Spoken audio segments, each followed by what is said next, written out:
Welcome to the Mindset by Design podcast with your host, the expert Andy Murphy, where you will learn the tips, tricks, and strategies he teaches his world-class clients to give you the skills to dominate any business.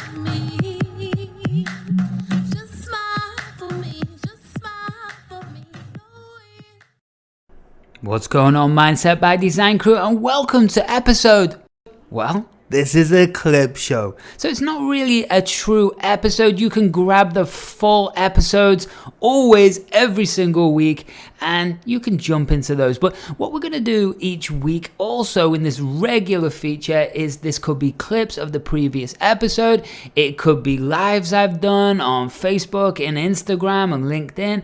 It could be private sessions. It could be just awesome stuff. Now remember, what we're all about here at Mindset by Design is about building new behaviors, new ways of thinking, feeling, and acting using NLP, which I'm a world-class expert at, concepts and the understanding of neuroscience, and also behavioral psychology, influence, persuasion, peak performance, all of those things combined together to be able to retrain your conscious, unconscious mind and really change the brain, the nervous system to make you superhuman. That's it, right? Have you ever seen that movie Limitless? Right.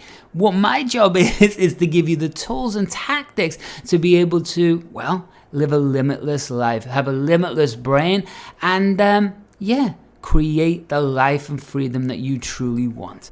I've done this for 20 years all over the world, and I've done it with people from Saudi Arabian royalty to Fortune 500 CEOs, people doing IPO, world champions, digital superstars, right? People that you know all over the internet. We've got NBC winners, Hollywood producers and actors. I can go on and on, But the idea is here to help you. We've been doing this for a long, long time and we're just getting started. So today, this is a clip show, so enjoy, and I will see you at the end of the show. Oh, just before you jump into the show, make sure that you're hitting the show notes because we've got constant, awesome courses, live events, free things, awesome things to be able to make you really perform at your absolute best and create the life that you deserve. So, make sure you hit those show notes up or head over right now to andymurphy.online. andymurphy.online. So enjoy, and I will see you at the end of the show.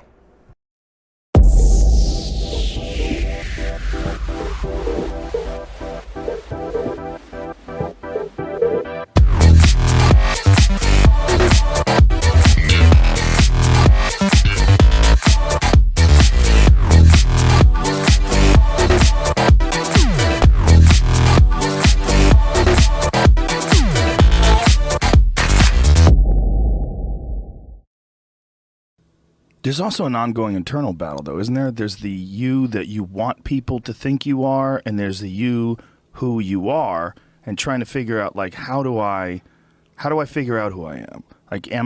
Do I have a correct assumption of how the people are perceiving me and how I actually am objectively, or am I bullshitting the world with this suit and pocket square?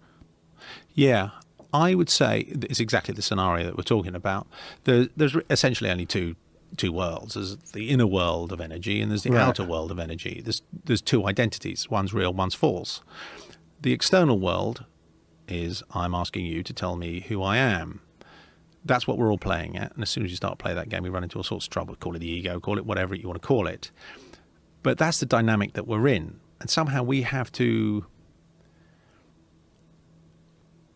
give ourselves enough confidence to reassure ourselves that we are enough. However, I enter the game because I've got to move on in the world, I've got to crack on in the world, and I know there's loads of temptations that can come along the way. So I will own the suit. I'm going to wear the suit, but I'm going to own the suit.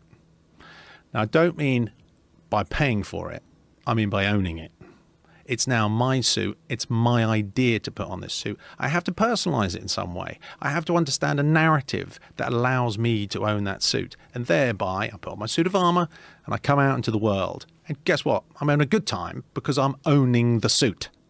Now, this is a very rock-solid philosophy. Is this something you've ever written down? It's what the essence of narrative. I'm a storyteller. the essence of narrative is only about this dynamic. There is nothing else in a story other than this dynamic. So the struggle between other people's perceptions and your own wants and desires and who you truly are, your significant real self. That's it. That's all there is. You tell me a story that we engaged in, that's famous, that's not about this journey. So, are you owning the suit? Do you know what I mean? Are you taking responsibility for every area of your life?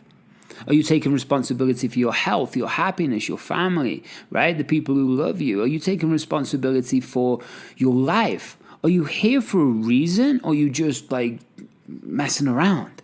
Do you know what I mean? What are you doing with your life?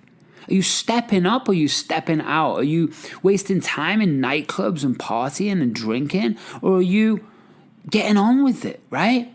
That's what he's talking about. Extreme life ownership.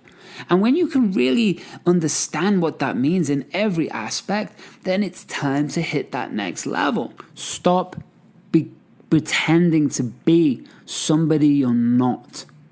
Right? This drives me crazy. This is the internet marketing world. Everyone's trying to pretend to be something that they're not. Because most of these people, you've got to understand, I met a lot of them and they're boring. They're so boring. They don't have them shit together. They don't have themselves together. But they're brilliant copywriters. They can sit behind a webinar. They can make a video. But you meet them in person, there's no personality. There's no depth. They're tacticians, right? That's a logical brain. Nothing wrong with that. That's great. But if you don't know who you are, then you're going to allow somebody else to dictate that. Right? And that's what's happening in most people's lives. And the truth is, that's what people feel empty. You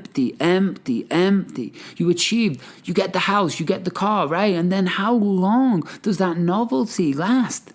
Not long. I've had those things. I was 26 years old driving around in a 5 Series BMW. I too, investment real estate, top of the game. But it's nonsense. It's absolute nonsense. And one of the most amazing people I read an article, and it was wrote by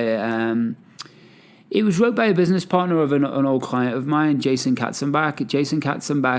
Matt Clark is his business partner in Amazing.com. Don't know Amazing.com? Into Amazon? Go and check them out. There are no affiliates, nothing like that, but they're badasses. And what this article in Matt Clark talked about was something really special. He'd bought the $3 million house. He'd bought all those things, right? And he was young, they were partying, all the rest of it, all the success that you would think that would bring happiness. And you know what he said? He gives it within, I think, 4 weeks, they were over the house.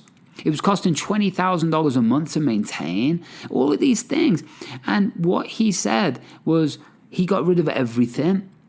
And he gives it, I don't do anything now or purchase anything unless it's cash. I'm debt free. Why? He bought a $950,000 house. He gives it, do you know how much stress is taken off your head when you don't have to pay a mortgage or bills? Do you know what happens when you purchase a car and you don't have to even worry about a payment each month? The level of stress that gets taken off your head is incredible. And then you start to understand how the monetary system and the financial system actually created leases for cars and all of this to get people into debt, right? Because then we're stuck. It's the same with a mortgage.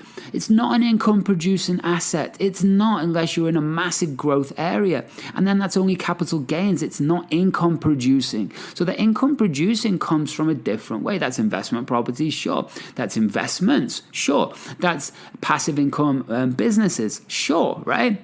So when you start to understand all these things, it just changes your life, right? Years and years ago, people wouldn't get mortgages. They'd just save up and get a house. Even if it took 10 years, 15 years, they'd save up and get a house, right? Or they'd save up and purchase a car.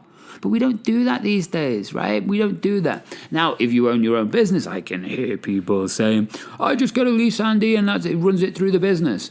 Okay, that's cool. That's a different one. That's a totally different topic, right? Totally different topic. But when we talk about extreme life ownership, where are you at? I'll give you an example. The prodigal son.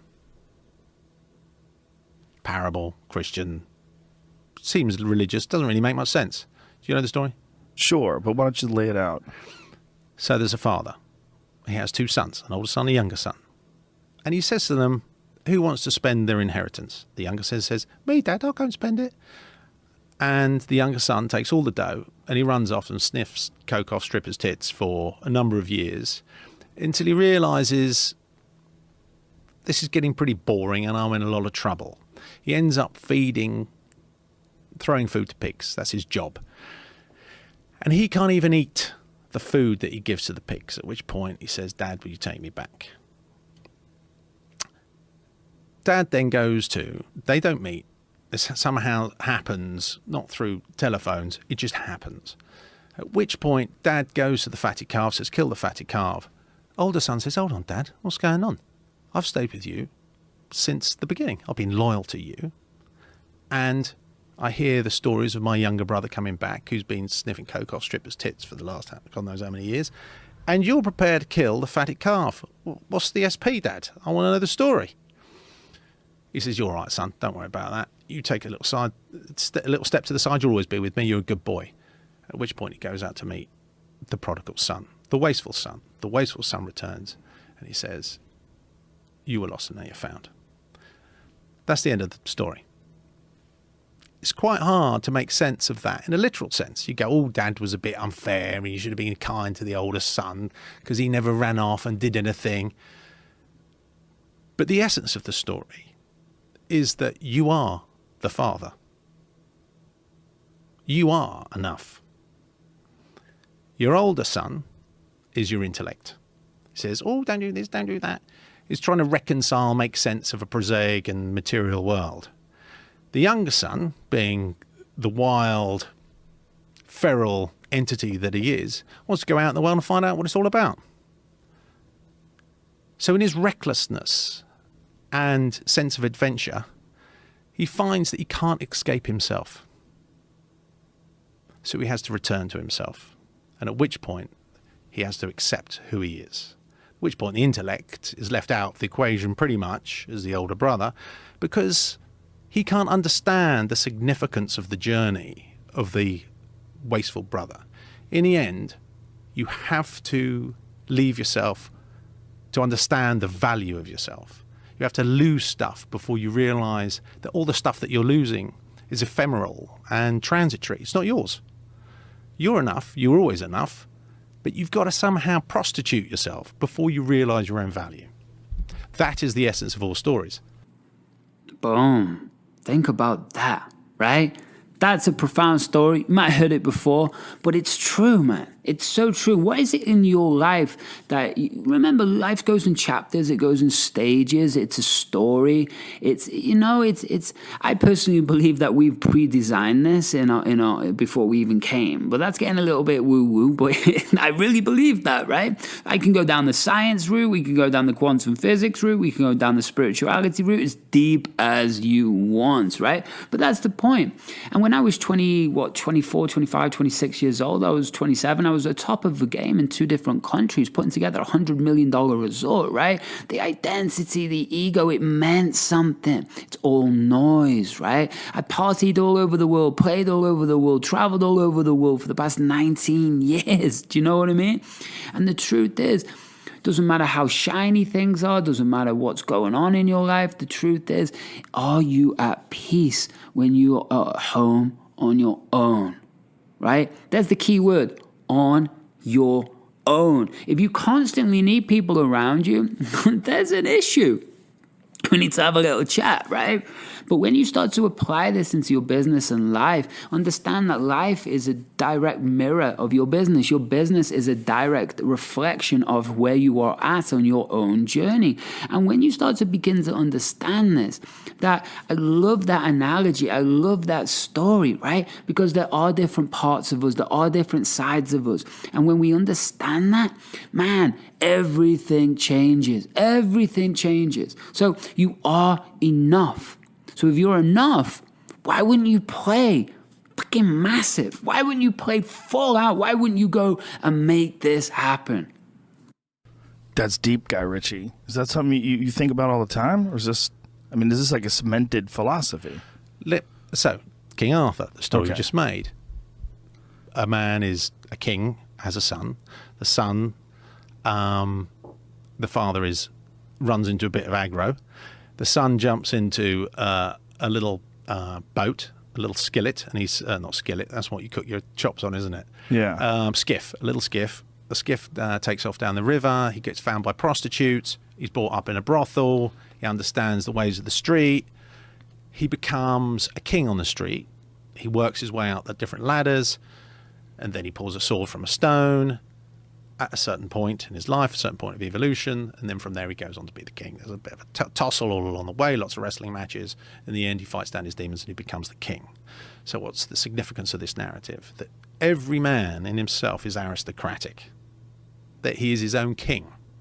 He takes a sojourn into the material world, has to climb up all the different rungs on the ladder, and ultimately has to return to himself. The significance of the extraction from the sword from the stone is the stone is the material world. The material world, which seems all solid because it controls you whilst you're projecting your sense of identity upon it. The extraction of the stone is taking back your own authority, your own divinity, your own authority, your own identity, whatever it is that you've got to call it, your own power. You're no longer looking for a sense of self outside of yourself. And then you have to face the demons that you've created in your history by facing them and fighting them and owning them. You put them in the face of who you are, and that's a wrestling match. You'd have to take away all these crutches, and that's all that we struggle from in life, is taking away our crutches. Oh, please tell me who I am. Oh, please give me a bit more money so other people think I'm clever. Oh, and then I'll have a nice car and people think I'm clever. You've got to take away all these crutches and stand as the man that you are, and you're liberated from your whole thing.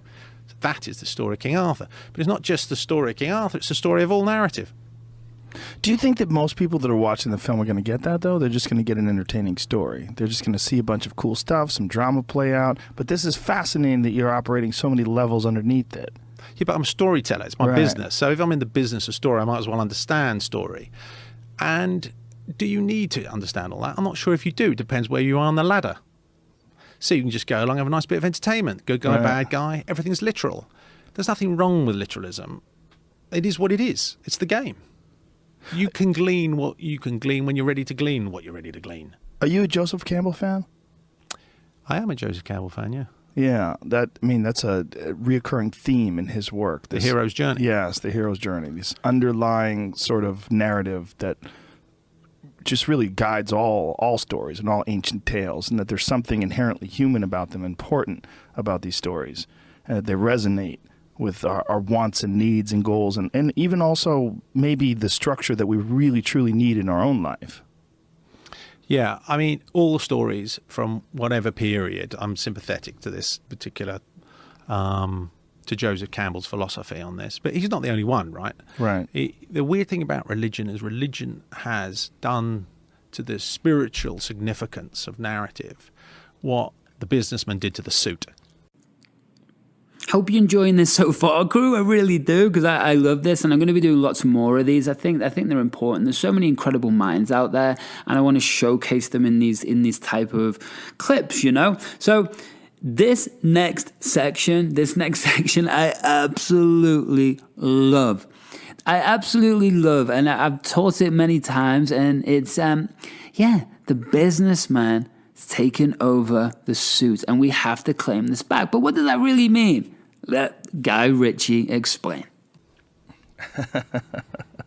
He's literalized it. He Right. didn't realize that putting on a suit is putting on a suit of armor, is putting on something that's rather spectacular.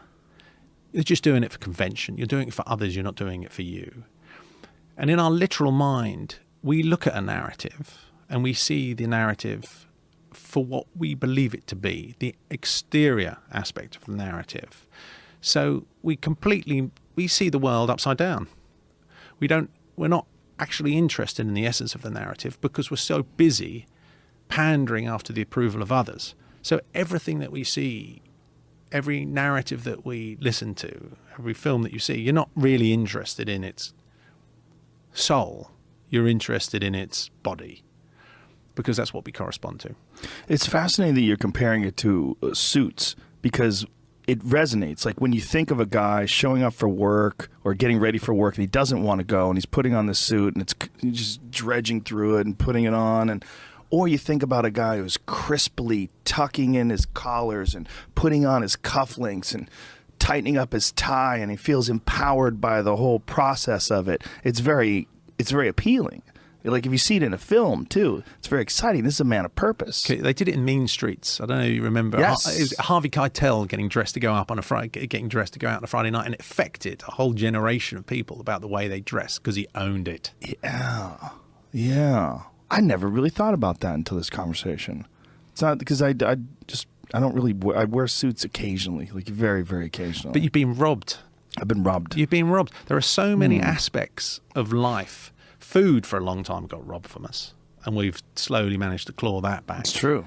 But clothes, really? You're a 45-year-old geezer and you're still dressing like an 18-year-old? What the cuss is all that about?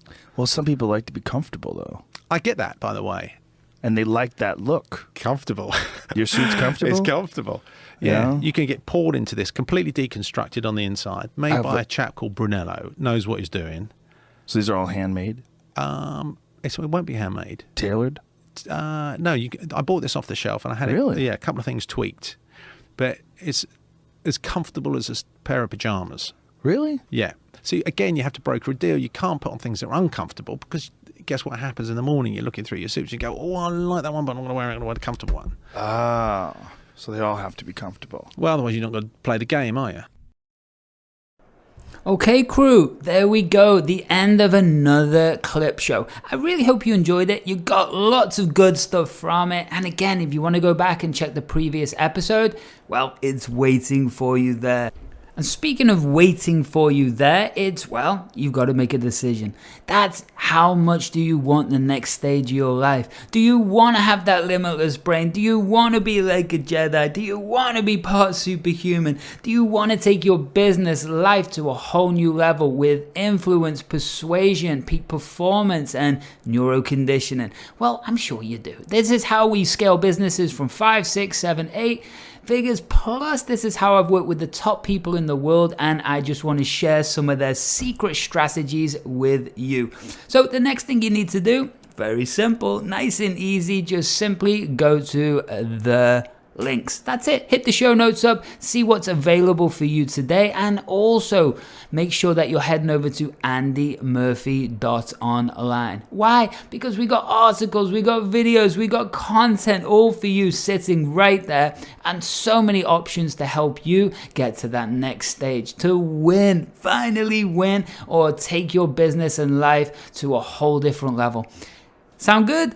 Awesome, that's waiting for you there, and make sure that you're finding me on social media. It's very easy. It's Andy Murphy Mindset. Type that in, you got me. Or Andy Murphy NLP, Andy Murphy Mindset. Either way, you can find me all over social. Make sure that you're connecting, make sure that you're hanging out, and make sure that you're writing me an awesome review somewhere. Spotify, Apple, or any other platform. I love you for it. They love me for it, and it means I can keep pumping out this awesome content. Okay, do that right now, and until the next time, much love. Have an amazing week, and oh yeah, one more thing. Why don't you smile for me and keep kicking ass? Thanks so much for listening to today's episode of the Mindset by Design podcast with your host and NLP expert, Andy Murphy. We'll catch you next time.